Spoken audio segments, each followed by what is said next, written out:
আজকের আমাদের বিএনপির বিজয়, আজকের বিজয় দলের বিজয়। ঘোষণা শেষে আমরা সবাই, আমাদের সবার একটা স্লোগান, সবার স্লোগান আগামী দিনের মার্কা, ধানের শেষ মার্কা, আবুল খায়ের ভাইয়ের মার্কা, ধানের শেষ মার্কা, এই এলাকার মার্কা, ধানের শেষ মার্কা। এই স্লোগানে আজকে এই জায়গা মুখরিত হতে চাই। আমরা কি একটা স্লোগান দেখতে পারি? সবাই ধরবেন? আগামী দিনে কোনো মার্কা আছে? সবাই বলো খায়ের ভাইয়ের, আরজু ভাইয়ের, স্বপন ভাইয়ের, শ্রমিক কাদের, শহীদ কাদের, মাসুম ভাইয়ের, বারবাডারি, এই এলাকার সবাই বলো।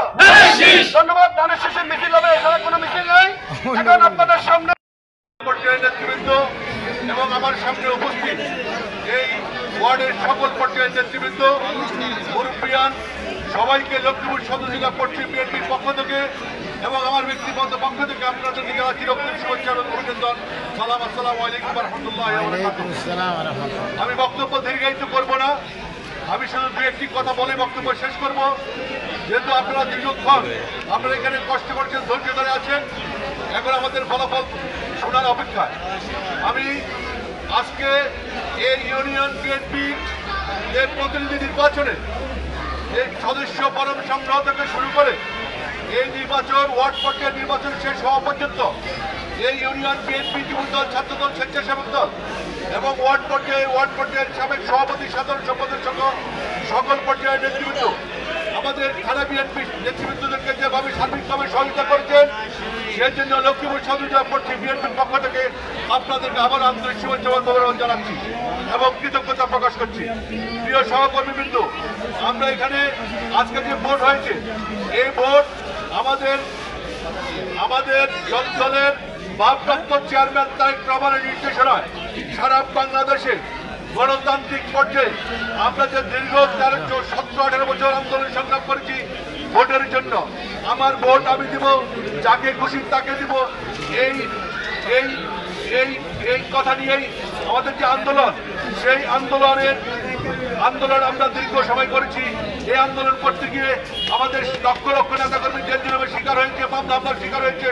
এই ইউনিয়নে অসংখ্য নেতাকর্মী গুলিবিদ্ধ হয়েছে, চোখ হারিয়েছে, অসংখ্য নেতাকর্মী জেল জুলুমের শিকার হয়েছে। আজকে আমরা মুক্তবাজারে চলাফেরা করতেছি। আপনারা এই নির্বাচনের মাধ্যমে আপনারা তৃণমূল পর্যায় থেকে আজকে আপনারা আপনাদের প্রতিনিধি নির্বাচন করেছেন। আমি এখানে যারা নির্বাচন করেছেন, এই নির্বাচনে যারা অংশগ্রহণ করেছেন, এই নির্বাচনে অংশগ্রহণ করার কারণেই আজকে এখানে যে আনন্দ গণমুখর পরিবেশ সৃষ্টি হয়েছে, এটা একটি সুন্দর পরিবেশ সৃষ্টি হয়েছে। সেই জন্য যারা নির্বাচন করেছেন তাদের প্রত্যেককে শুভেচ্ছা জানাচ্ছি। আমি আরেকটি কথা বলে বক্তব্য শেষ করব, সেটি হলো দীর্ঘ 15-16 বছর পর্যন্ত আমরা কেউ ভোট দিতে পারি নাই। আমাদের যারা নতুন ভোটার হয়েছে তারা ভোট দিতে পারে নাই, আজকে তারা ভোট দিতে জানে না। এখানে অসংখ্য ভোট পচা গিয়েছে। এই ভোট সিল কিভাবে মারবে, ব্যালেট কিভাবে ভাঙবে, সেটা আমাদের এই যে যারা ভোটার আছে তারা সবাই ভুলে গেছে। এখানে আমাদের নেতৃবৃন্দ আছে, আমি সকল নেতৃবৃন্দের কাছে বিনয়ের সহিত অনুরোধ করবো, এখানে যারা পুরুষ ভোটার আছে তারাই ভোট করিয়ে গেছে। গ্রামের মহিলা মা বোনেরা যারা আছে তারা তো পুরোটাই ভুলে গেছে। সুতরাং আগামী এই ইলেকশনের পরে আপনাদের কাজ হলো, প্রথম কাজ হলো ভোট কিভাবে বাড়তে হবে, তৃণমূলকে শক্তিশালী করার জন্য, গণতন্ত্রকে বিশ্বাস করে বিদায়ী আজকে আমরা এই ভোটের ব্যবস্থা করা হয়েছে। আপনারা অতীতে দেখেছেন যে নেতারা ওয়ার্ডে ঘোষণা দিয়ে যেত অমুক সভাপতি অমুক সেক্রেটারি, তাহলে নেতাকে বাড়িতে আপনাদের ওয়ার্ডের নেতারা খলি গুড় করতো, আমাদের সাধারণ মানুষের কাছে যাইতো না। এবার তারা নেতা হয়তো কার কাছে বসছে, সাধারণ মানুষের কাছে। এটা আপনাদেরকে সুযোগ করে দিয়েছে তারেক রহমান। এই সুযোগটা আপনারা এই জন্য করা হয়েছে যেন দল শক্তিশালী হয়। আপনারা আপনাদের নেতা নির্বাচিত করবেন, যদি আপনারা নেতা নির্বাচিত করতে আপনারা ভুল করে থাকেন সেটা দায়িত্ব আপনাদেরকে নিতে হবে। ভবিষ্যতে আপনারা আর আমাদের কাছে অভিযোগ তুলতে পারবেন না যে আপনারা এরকম নেতা বানাইছেন, সেই নেতা এই করে সেই করে, মানুষের বিদেশ কার্ড এই কার্ড সেই কার্ড দেয় না, এটা সেটা কোনো রকম অভিযোগ দিতে পারবেন না। তাই এখন আপনাদেরকে আরো একটা সুযোগ আসতেছে আগামীতে আপনারা এই ওয়ার্ডে থেকেই অবশ্যই আমাদের যারা হবে তারাই আবার আমাদের ইউনিয়নের নেতা নির্বাচিত করবেন। যদি নেতা নির্বাচিত করতে ভুল করেন আপনারা ভুক্তভোগী হবে।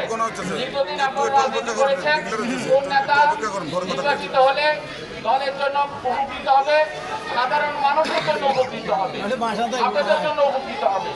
শুধু ব্যক্তির কথা চিন্তা করবেন না, পুরো দলের কথা আগে চিন্তা করবেন। এই নেতা হলে দলের সুনাম এবং দলের হবে না, ওরকম নেতা আপনারা নির্বাচিত করবেন। এবং আমি আমার বক্তব্য না বাড়িয়ে, যেহেতু দীর্ঘক্ষণ থেকে আমাদের এই থানার নেতৃবৃন্দ আপনাদের ভোট নিয়েছেন, সেই ২০০০ পর থেকে কষ্ট করেছেন, আপনারা খুব কষ্ট করেছেন। আপনাদের সহযোগিতা আমরা ইনশাল্লাহ শান্তিপূর্ণভাবে ভোট শেষ হয়েছে। আমাদের এই দল আপনাদের এই ওয়ার্ড শক্তিশালী হলে এবং খালেদা জিয়ার হাত শক্তিশালী হবে। দলকে সুসংগঠিত এবং শক্তিশালী করার আমরা যারা আজকে নির্বাচনে জিতেছেন তাদের দায়িত্ব হবে, যারা ফিরে গেছেন তাদেরকে সাথে নিয়ে আগামী দিনে কাজ করার জন্য। কারণ তারাও আমাদের ভাই, তারাও আপনার দেখা গেল নির্বাচনে হেরে গেলেও তাদের কিন্তু বাদ করবে না, তারাও দলের দায়িত্বে থাকবে, তারা আপনাদের সাথে আমাদের সাথে সবার সাথে কাজ করবে। এই জন্য তাদেরকে সাথে নিয়ে আপনাদের দায়িত্ব বেড়েছে, সাধারণ মানুষ আপনাদেরকে ভোট দিয়েছে, আপনারা সবাইকে নিয়ে কাজ করবেন। আগামী দিনে সে কাজে যেন আমাদের আগামী জাতীয় সংসদ নির্বাচনে আমরা এই ৪ নং সরিতে ইউনিয়ন থেকে বিপুল ভোটে আমাদের দানের শীষ বামকে বিজয় করতে পারি, সেই আহ্বান এবং